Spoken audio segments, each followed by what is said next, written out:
দেশৰ আটাইতকৈ শ্ৰেষ্ঠ আৰু যুৱ বিষয়াসকলক বিভিন্ন আকাংক্ষিত জিলাত নিযুক্তি দিয়াত প্ৰধানমন্ত্ৰী নৰেন্দ্ৰ মোদীৰ গুৰুত্ব।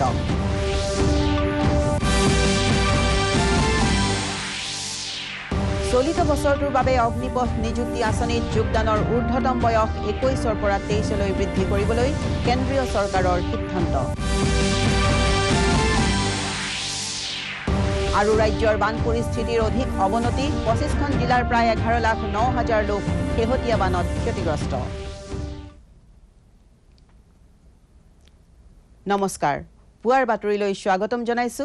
এতিয়া বিতং বাতৰি। প্ৰধানমন্ত্ৰী নৰেন্দ্ৰ মোদীয়ে দেশৰ আটাইতকৈ শ্ৰেষ্ঠ আৰু যুৱ বিষয়াসকলক বিভিন্ন আকাংক্ষিত জিলাত নিযুক্তি দিয়াত গুৰুত্ব আৰোপ কৰিছে। তেওঁলোকৰ সৃষ্টিশীল চিন্তা ভাৱনা আৰু নতুন ধ্যান ধাৰণাই এনে জিলাসমূহৰ উল্লেখযোগ্য পৰিৱৰ্তন সাধন কৰিব পাৰে বুলি প্ৰধানমন্ত্ৰীয়ে মত প্ৰকাশ কৰে। হিমাচল প্ৰদেশৰ ধৰমশালাত অনুষ্ঠিত দেশৰ সকলো ৰাজ্যৰ মুখ্য সচিবসকলৰ সন্মিলনত পৌৰহিত্য কৰি মোদীয়ে এই কথা প্ৰকাশ কৰে।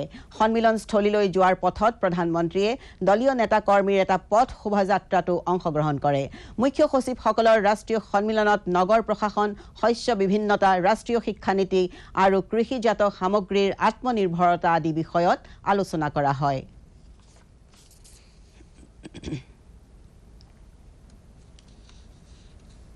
প্ৰধানমন্ত্ৰী নৰেন্দ্ৰ মোদীয়ে আজি দুদিনীয়া কাৰ্যসূচীৰে গুজৰাট ভ্ৰমণ কৰিব। প্ৰধানমন্ত্ৰীয়ে কাইলৈ পভাগড় পাহাৰত নৱনিৰ্মিত শ্ৰীকালিকা মাতা মন্দিৰ আনুষ্ঠানিকভাৱে মুকলি কৰিব।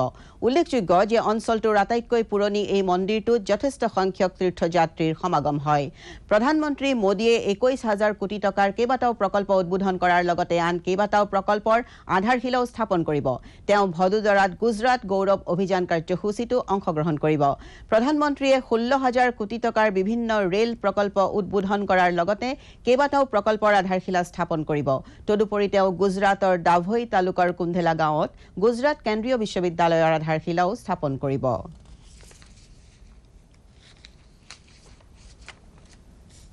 কেন্দ্ৰীয় চৰকাৰে অগ্নিপথ নিযুক্তি আঁচনিত যোগদানৰ ঊৰ্ধ্বতম বয়স 21ৰ পৰা 23লৈ বৃদ্ধি কৰিছে।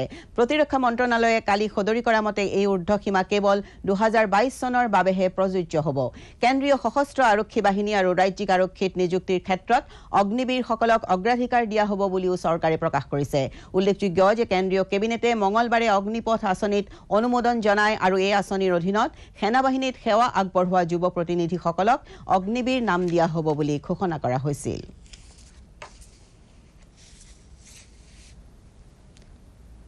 প্ৰতিৰক্ষা মন্ত্ৰী ৰাজনাথ সিঙে কালি জম্মু কাশ্মীৰৰ উন্নত অঞ্চলসমূহ ভ্ৰমণ কৰি সীমান্ত নিৰাপত্তাৰ পৰিস্থিতি সম্পৰ্কে পৰ্যালোচনা কৰে। কঠিন পৰিস্থিতিত দক্ষতাৰে দায়িত্ব পালন কৰা সেনাবাহিনীৰ অদম্য সাহস আৰু উদ্যমক প্ৰশংসা কৰি প্ৰতিৰক্ষা মন্ত্ৰীগৰাকীয়ে কয় যে ভাৰতে ইয়াৰ ঐক্য আৰু অখণ্ডতা বিঘ্নিত কৰিবলৈ চেষ্টা কৰা সকলক যথোচিত প্ৰত্যুত্তৰ দিব। পৰৱৰ্তী সময়ত কেন্দ্ৰীয় মন্ত্ৰীগৰাকীয়ে সশস্ত্ৰ বাহিনী, সীমান্ত সুৰক্ষা বাহিনী, CRPF আৰু জম্মু কাশ্মীৰৰ আৰক্ষী জোৱানসকলৰ সৈতে মত বিনিময় কৰে। প্ৰতিৰক্ষা মন্ত্ৰীগৰাকীক মুখ্য সেনাধ্যক্ষ মনোজ পাণ্ডেৰ লগতে সেনাবাহিনীৰ কেইবাগৰাকীও জ্যেষ্ঠ বিষয়াই সংগ দিয়ে। उसका श्रेय भी यदि किसी को जाता है तो हमारे सेना के जवानों को जाता है, हमारे CRPF बॉर्डर सिक्योरिटी फोर्स के जवानों को और जम्मू कश्मीर पुलिस के जवानों को जाता है। पाकिस्तान बराबर lead India with thousands of cuts के साथ हर समय यह कोशिश करता है कि भारत सदैव परेशान रहे। लेकिन आप सब इस देश की ऐसी फेंसिंग वायर हैं कि जिसके कट का प्रयास करने वाले खुद ही ब्रीडिंग के शिकार हो जाते हैं और आपकी मुस्तैदी से उसके अपने कट के प्रयास का खुद ही खामियाजा हमारे पड़ोसी को भुगतना पड़ता है। जिस देश की धरती से यहाँ के संत महात्माओं ने भारत की सीमा में रहने वाले लोगों को ही अपने परिवार का सदस्य। বহিঃ পৰিক্ৰমা মন্ত্ৰী ডক্টৰ এছ জয়শংকৰে কয় যে সাম্প্ৰতিক ভৌগোলিক ৰাজনৈতিক প্ৰত্যাহ্বান আৰু বিশ্বই সন্মুখীন হোৱা অনিশ্চয়তাসমূহৰ পৰিপ্ৰেক্ষিতত এছিয়ানৰ ভূমিকা পূৰ্বতকৈ অধিক গুৰুত্বপূৰ্ণ ৰূপে বিবেচিত হৈছে। নতুন দিল্লীত অনুষ্ঠিত এছিয়ানৰ অন্তৰ্গত ৰাষ্ট্ৰসমূহৰ বৈদেশিক মন্ত্ৰীসকলৰ সন্মিলনত অংশগ্ৰহণ কৰি ডক্টৰ জয়শংকৰে এই কথা প্ৰকাশ কৰে। তেওঁ কয় যে ভাৰত প্ৰশান্ত মহাসাগৰীয় অঞ্চলত কৌশলগত আৰু অৰ্থনৈতিক উদ্ভাৱনৰ ভেটি স্থাপনৰ ক্ষেত্ৰত অঞ্চলটোক উপযুক্ত স্থানত উপনীত কৰোৱাত এছিয়ান সংস্থা সফলতাৰে আগবাঢ়িছে প্ৰধানমন্ত্ৰী নৰেন্দ্ৰ মোদীয়ে কালি এছিয়ানৰ অন্তৰ্গত ৰাষ্ট্ৰসমূহৰ বৈদেশিক মন্ত্ৰীসকলৰ সৈতে মত বিনিময় কৰে এটা টুইট যোগে প্ৰধানমন্ত্ৰীয়ে কয় যে ভাৰত এছিয়ান সহযোগিতা সম্পৰ্কৰ 30 বছৰ সম্পূৰ্ণ হোৱাৰ সময়ত এছিয়ানৰ সৈতে মত বিনিময় কৰাটো গুৰুত্বপূৰ্ণ has not fully abated and there is much ground yet to be covered as we walk towards post-pandemic recovery. This path has become even more arduous with geopolitical headwinds which we face due to developments in Ukraine and its knock-on effects on food and energy security as well as fertilizer and commodity prices and logistics and supply chain disruptions. ASEAN has always stood. Assam চুক্তিৰ বিভিন্ন দফা ক্ষিপ্ৰতাৰে ৰূপায়ণৰ উদ্দেশ্যে কালি দিছপুৰত অসম চুক্তি ৰূপায়ণ বিভাগৰ মন্ত্ৰীৰ আলোচনা কক্ষত উপসমিতিৰ চতুৰ্থখন বৈঠক অনুষ্ঠিত হয় অসম চুক্তি ৰূপায়ণ আৰু কৃষি বিভাগৰ মন্ত্ৰী অতুল বৰাৰ অধ্যক্ষতাত অনুষ্ঠিত এই বৈঠকত শিক্ষা মন্ত্ৰী ডক্টৰ ৰনোজ পেগুৰ উপৰিও সদৌ অসম ছাত্ৰ সন্থাৰ বিষয়ববীয়া আৰু বিভিন্ন বিভাগৰ উচ্চপদস্থ বিষয়াসকল উপস্থিত আছিল বৈঠকত অসম চুক্তিৰ 6 নম্বৰ দফা সম্পৰ্কত বিস্তৃতভাৱে আলোচনা কৰা হয়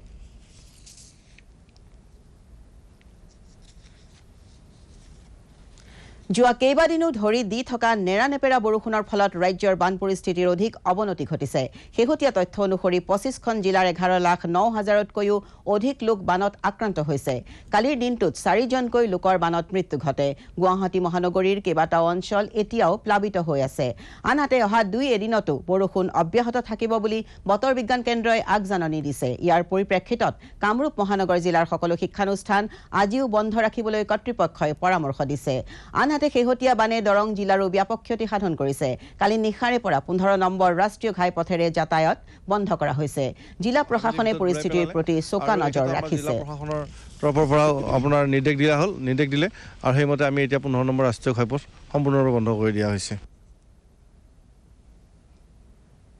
নেৰানেপেৰা বৰষুণৰ ফলত ওদালগুৰি জিলাৰ বান পৰিস্থিতিয়ে জটিল ৰূপ ধাৰণ কৰিছে গলন্দিকে ধৰি কেইবাখনো নদীৰ জলপৃষ্ঠ বৃদ্ধি পোৱাত জিলাখনৰ ভালেমান অঞ্চল পানীত বুৰ গৈছে জিলা প্ৰশাসনে সদৰি কৰা মতে জিলাখনৰ 99খন গাঁও আৰু প্ৰায় 29,000 লোক বানৰ কবলত পৰিছে আৰু 4টা আশ্ৰয় শিবিৰ স্থাপন কৰা হৈছে 2 নম্বৰ আমজুলিৰ এগৰাকী মহিলাৰ মৃত্যুৰ বাতৰি পোৱা গৈছে বানৰ পৰিপ্ৰেক্ষিতত আজি আৰু কাইলৈ জিলাখনৰ সকলো শিক্ষানুষ্ঠান বন্ধ ঘোষণা কৰা হৈছে সব গাঁওগীটাৰ ভাবুকি এটা সৃষ্টি কৰিছে লগতে এইফালে যোনফালে এই নদীটো বৈ আহিছে সেইফালে চাওতাল বস্তি বোৰত বৰষুণ পানী সোমাই গৈছে সেই কলমে এতিয়া এই ৰাতভৰ যদি এনেকুৱাই থাকে তেনেহ'লেতো এটা ভাবুকিৰ সৃষ্টি কৰিব সেই ক্ষেত্ৰত প্ৰশাসনে এটা ব্যৱস্থা কৰিলে সেই মানুহখিনিক যাতে সাহায্য কৰিব পৰা যায়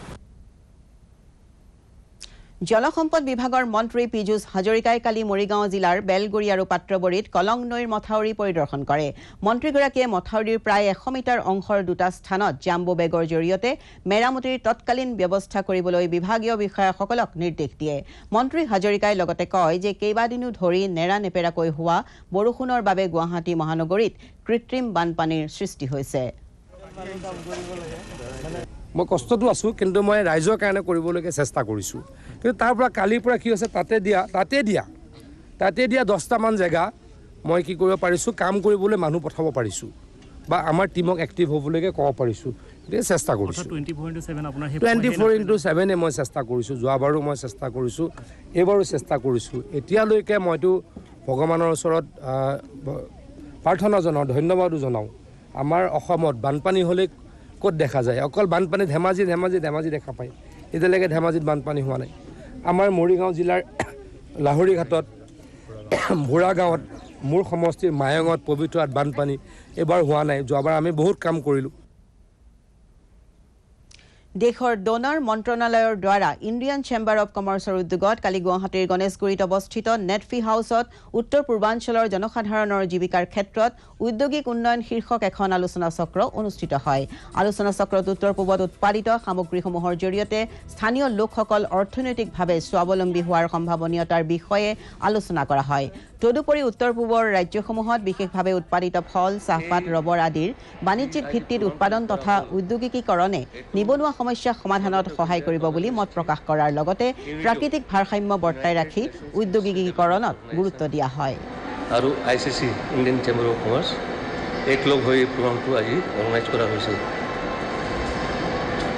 এই প্ৰগ্ৰামৰ মেইন যে খুব মানে আমাৰ নৰ্থ ইষ্ট ৰিজনৰ কাৰণে একচুৱেলি যেনেকৈ মানে আমাৰ ইণ্ডাষ্ট্ৰিয়েল আৰু ইকনমিক ডেভেলপমেণ্টটো আমাৰ হ'ব লাগে, যিহেতু মানে আমাৰ মেক্সিমাম মানুহবিলাক লাভান্বিত হয়।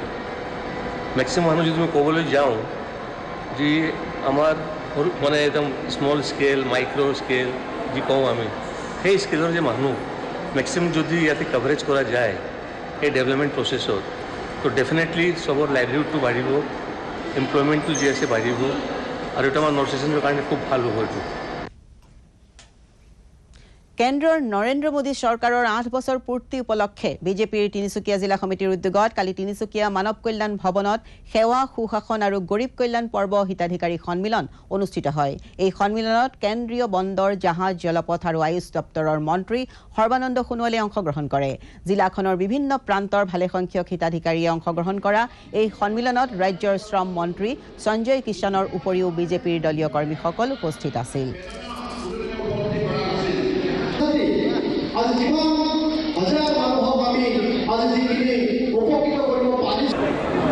8 বছৰ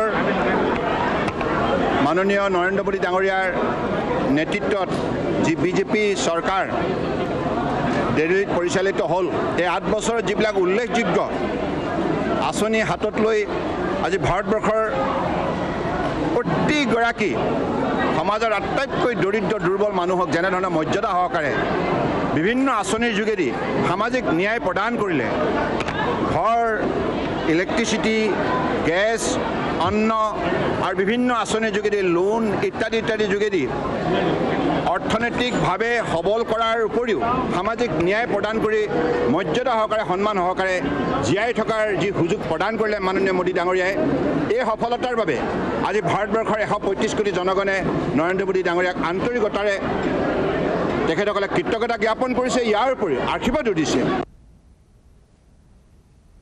হুজাই জিলাৰ ডবকাত অৱস্থিত হাজী আনফৰ আলী মহাবিদ্যালয়ত 3দিনীয়া কাৰ্যসূচীৰে অনুষ্ঠিত যোগ কৰ্মশালাৰ কালি সামৰণি পৰে। এই কৰ্মশালাত প্ৰায় 100 গৰাকী ছাত্ৰ ছাত্ৰীয়ে অংশগ্ৰহণ কৰে।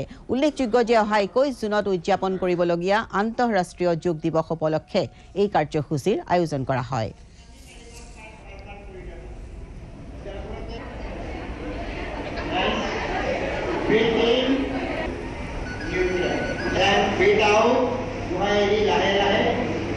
আমাৰ কলেজত এনেবোৰ যোগ প্ৰশিক্ষণ শিবিৰ বহু আগৰ পৰা চলি আহি আছে।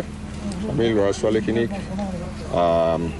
আধ্যাত্মিকভাৱেও ডেভেলপ কৰিবৰ কাৰণে যোগৰ প্ৰয়োজনীয়তাৰ বিষয়ে বাৰে বাৰে আমি ল'ৰা ছোৱালীখিনিক জ্ঞাত কৰোঁ।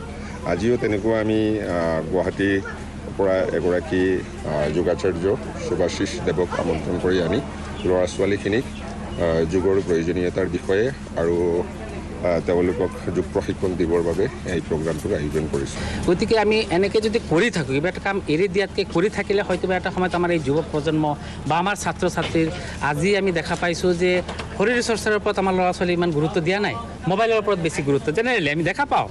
গতিকে আমি ভাবিছোঁ যদি অলপ ইয়াত এণ্টাৰটেইনমেণ্টো আছে, যোগাত এণ্টাৰটেইনমেণ্ট আছে, বিভিন্ন ধৰণৰ শৰীৰ চৰ্চাৰ লগত mental development, physical development, social development, cultural development আমি দেখা পাইছোঁ। এতিয়া চাওঁ আহক আন্তঃৰাষ্ট্ৰীয় যোগ দিৱস উপলক্ষে আজিৰ আমাৰ বিশেষ কাৰ্যসূচী যোগসূত্ৰ।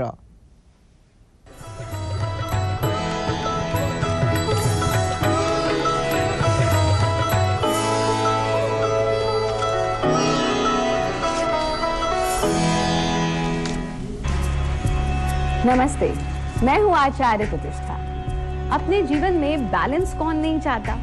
हर कोई चाहता है कि मैं बैलेंस्ड लाइफ जीऊँ, मेरी पर्सनल और प्रोफेशनल लाइफ में बैलेंस हो, मेरे सोच और मेरे एक्शंस में बैलेंस हो, मेरा मन मेरे संतुलन में रहे, नियंत्रण में रहे और मैं जीवन में खुश रहूँ।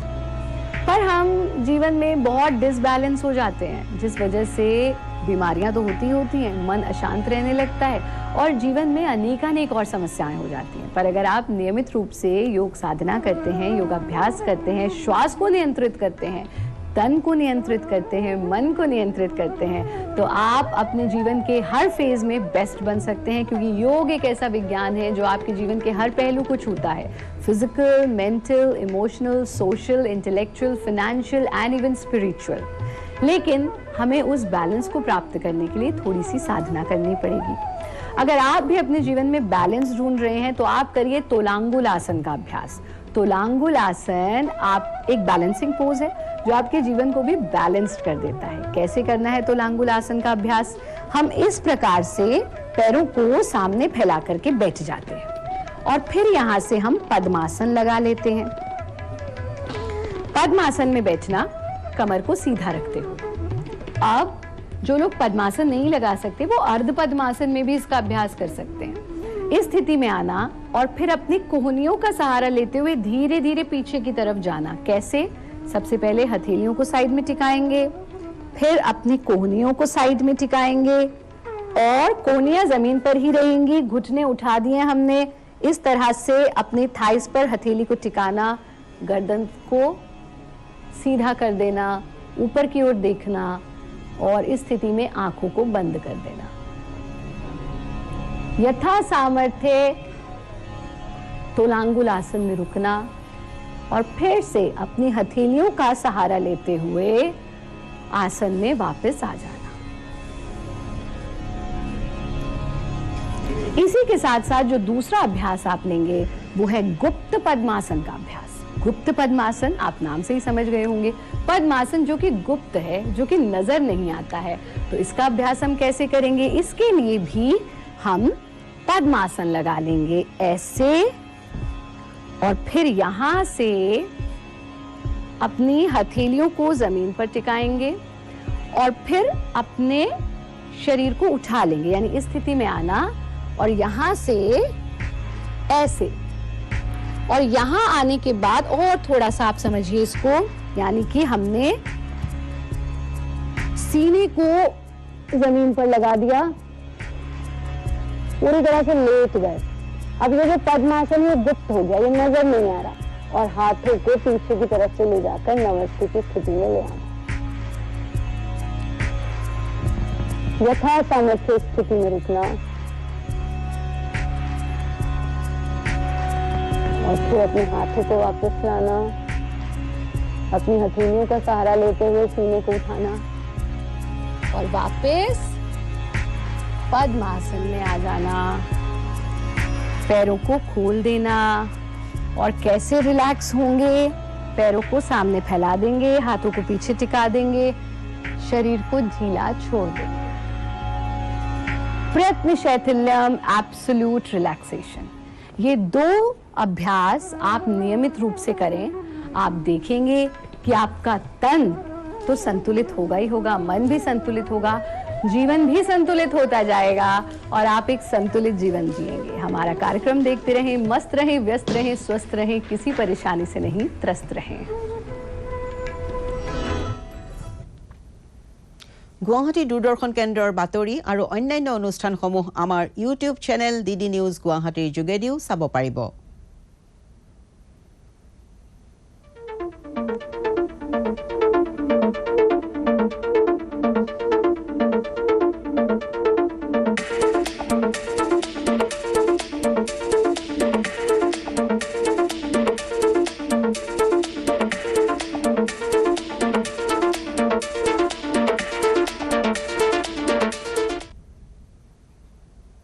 বাতৰি শেষ হোৱাৰ আগতে প্ৰধান বাতৰিসমূহ আকৌ এবাৰ। দেশৰ আটাইতকৈ শ্ৰেষ্ঠ আৰু যুৱ বিষয়াসকলক বিভিন্ন আকাংক্ষিত জিলাত নিযুক্তি দিয়াত প্ৰধানমন্ত্ৰী নৰেন্দ্ৰ মোদীৰ গুৰুত্ব। চলিত বছৰটোৰ বাবে অগ্নিপথ নিযুক্তি আঁচনিত যোগদানৰ ঊৰ্ধ্বতম বয়স 21ৰ পৰা 23লৈ বৃদ্ধি কৰিবলৈ কেন্দ্ৰীয় চৰকাৰৰ সিদ্ধান্ত। আৰু ৰাজ্যৰ বান পৰিস্থিতিৰ অধিক অৱনতি, 25খন জিলাৰ প্ৰায় 11,09,000 লোক শেহতীয়া বানত ক্ষতিগ্ৰস্ত। পুৱাৰ বাতৰি ইমানেই। পৰৱৰ্তী বাতৰি বিয়লি 4 বজাত সম্প্ৰচাৰ কৰা হ'ব। নমস্কাৰ।